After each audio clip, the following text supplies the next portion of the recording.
మరి మధ్యలో ఉన్నటువంటి మన యొక్క మేత్రాసన పీఠాధిపతులు మహాగణ శ్రీ డాక్టర్ సగిలి ప్రకాష్ గారిని మన యొక్క డీనరీ జూబ్లీ వేడుకల గురించి వారి యొక్క తొలి పలుకులు అందించవలసినదిగా హృదయపూర్వకంగా ఆహ్వానిస్తూ ఉన్నాను.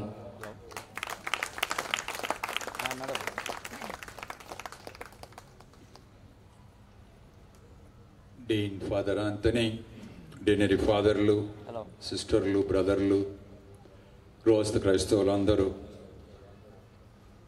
ప్రత్యేకమైనటువంటి ప్రసంగికుల్ని, ఉపన్యాసకుల్ని మన ఫాదర్లు పిలిచారు కాబట్టి వాళ్ళ సమయాన్ని ఎక్కువ నేను తీసుకోకుండా, నేను ఆశించేది ప్రభు పాదాల దగ్గర కొంచెం సేపు వంగి స్వరూపమైన కానీ పట్టినప్పుడు కళ్ళల్లో నీళ్లు తిరిగాయి. ఆ మహనీయుడు పడినటువంటి పాటలు అయితేనేమి, ఆయన జీవించిన జీవితం అయితేనేమి, ఆయన చేసిన అద్భుతాలు అయితేనేమి, ఆయన మనకు ఆవిష్కరించిన నవ శకం అయితేనేమి, క్రీస్తు శకం నిజంగా మనం గర్వకారణం, మన గర్వకారణం. ఆయన ఎందుకు వచ్చారు ఈ లోకానికి అని అంటే జీవాన్ని ఇచ్చేదానికి, దాన్ని సంపూర్తిగా ఇచ్చేదానికి. కాబట్టి మన యొక్క దివంగత ఫ్రాన్సిస్ పాపు గారు క్రైస్తవ సంఘం నిండు జీవంతో నింపబడి ఉండాలి అన్నటువంటి భావంతో 2025వ సంవత్సరపు క్రీస్తు జయంతి పండుగను కొనియాడమని మనకు ఈ ఉత్సవాల్ని, ఈ జూబ్లీ ఉత్సవాలని ఇచ్చారు. కాబట్టి అది ఫాదర్ జోసెఫ్ గారు చెప్పారు మనకు. మనము అందరం ఇంత చక్కగా ప్రారంభించుకొని ఇంత ఉమ్మడిగా, ఐక్యంగా, సమిష్టిగా మనం ఉంటున్నాము అన్నదే ఈ వేడుకలకు ఒక నిదర్శనం. మనము అందరము ఆ క్రీస్తు సంఘంలో సభ్యులుగా వివిధ పనులను, బాధ్యతలని నిర్వహిస్తూ ఎవరికి ఏది దేనికి తక్కువ కాదు. నా పాత్ర నాది, సురేష్ ఫాదర్ పాత్ర సురేష్ ఫాదర్ది, సుందరమ్మ గారి పాత్ర సుందరమ్మ గారిది, జాన్ పాల్ బ్రదర్ పాత్ర జాన్ పాల్ గారిది, ఇంకా ఇక్కడున్న ప్రసాద్ అయితేనేమి, రాజు అయితేనేమి, వీళ్ళంతా కూడా ఒక్కొక్కరం ఒక్కొక్క పాత్రను వహిస్తూ మన సంఘాన్ని ఇంకా చురుకైనటువంటి సంఘంగా, విశ్వాసపూరితం పేరితం చేసుకునేటటువంటి సంఘంగా మనం ఏ విధంగా ఉండాలి అన్నటువంటి దాన్ని మనం గుర్తు చేసుకునేదానికి, కొన్ని ప్రణాళికలు రూపొందించుకునేదానికి మనం ఇక్కడ ఈరోజు మన ఖమ్మం డీనరీ సంఘంగా సమావేశమయ్యాం. ఇంత విశాలమైనటువంటి ప్రాంగణంలో మనం చేరాం. కాబట్టి ఒకటి, మనము బలపడాలి దేవుని యొక్క వాక్కు ద్వారా. రెండవది, మనము దాన్ని ఆకలింపు చేసుకొని జీర్ణించుకొని ఒక ప్రణాళికాబద్ధమైన వ్యక్తిగత, కుటుంబ, విచారణ, డీనరీ ప్లాన్ ఆఫ్ యాక్షన్ అంటే ఒక ప్రణాళికాబద్ధకమైనటువంటిది. పాపుగారులు కోరేది ఏంటి అని అంటే శ్రీసభ 2025వ సంవత్సరం యేసునాథుని యొక్క జన్మ దిన వేడుకల్ని మనం జరుపుకుంటున్నాం. ఆయన పుట్టి ఈ లోకములో 2025 సంవత్సరాలు అయ్యింది అని. మళ్ళీ మనము 2033 సంవత్సరంలో, అంటే ఆయన 33 సంవత్సరాల వయసులో ఉన్నప్పుడు యేసుస్వామి మరణించారు.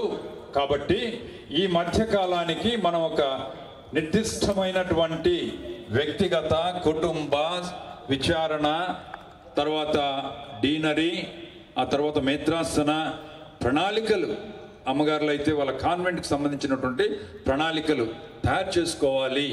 దాని ప్రకారం జీవించాలి, దాని ప్రకారం మనం ఇతరులకు ఒక సాక్ష్యంగా నిలవాలి అన్న దానికోసం మనల్ని పరిశుద్ధ పాపు గారు ఈ యొక్క జూబిలీ వేడుకల్ని వివిధ స్థాయిల్లో గ్రామాలలో చేసుకున్నారు, ఊర్లలో చేసుకున్నారు, అంటే విచారణలు చేసుకుంటూ ఉన్నారు. ఆ తర్వాత డీనరీ స్థాయిలో, మేత్రాసన స్థాయిలో కూడా, తర్వాత వివిధ సంఘాలు, యువత జూబిలీ అని కానీ, గృహస్థ క్రైస్తవుల జూబిలీ అని కానీ, స్త్రీల జూబిలీ అని కానీ, ప్రిజన్ మినిస్ట్రీ జూబిలీ అని కానీ, ఉపదేశుల జూబిలీ అని కానీ మనము కొన్ని ఇప్పటికే ప్రణాళిక వేసుకొని ఉన్నాం. తర్వాత ఈ జూబిలీ ముగింపు వేడుకల్ని డిసెంబర్ 28వ తేదీ తిరు కుటుంబ పండుగ రోజున మేత్రాసన స్థాయిలో ప్రపంచంలో ఉన్న అన్ని మేత్రాసనాల్లో దాన్ని ముగింపు ఉత్సవంగా జరుపుకోండి అని చెప్పి పరిశుద్ధ పాపు గారు వాటికన్ మనకు ఆదేశాలను అందించింది. ప్రపంచ స్థాయిలో జనవరి 6వ తేదీ క్రీస్తు సాక్షాత్కార మహోత్సవం రోజున విశ్వ స్థాయిలో ఈ యొక్క ఉత్సవాలు ముగిస్తాయి. ముగించినప్పటి నుంచి మన యొక్క పని, మనం వేసుకున్నటువంటి ఈ ప్రణాళికలు, ఈ సంవత్సరం అంతా మనం ఏ విధంగా తయారయ్యామన్న దాన్ని మనం ఒక్కొక్కటిగా ప్రణాళికబద్ధంగా జీవించేదానికి ప్రయాసపడాలి. 2033 యేసు స్వామి యొక్క మరణించినటువంటి సంవత్సరాన్ని జరుపుకునే ఆ సందర్భానికి మనం ఎంతో ఎత్తు జీవం ఇచ్చేదానికి, దాన్ని సంపూర్ణంగా ఇచ్చేదానికి నేను వచ్చి ఉన్నాను. తండ్రి, మనము నువ్వు నేను ఐక్యంగా ఉన్నట్లుగా వారందరూ కూడా ఐక్యంగా ఉండాలి. మీరు భూ దిగంతముల వరకు వెళ్ళి పితాపుత్ర పవిత్ర ఆత్మ పేరిట బోధించి వారి జ్ఞానస్నానం ఇచ్చి నా శిష్యులుగా చేయండి అన్నారు. నేను చేసిన దానికంటే కూడా మీరు ఎక్కువ పనులు చేస్తారు, మీరు అనేక మందికి స్వస్థ కలిగిస్తారు, మీరు అనేక మందికి దీవెనలుగా నిలుస్తారు అన్నటువంటి ప్రభు యొక్క ఆశను వమ్ము చేయొద్దు.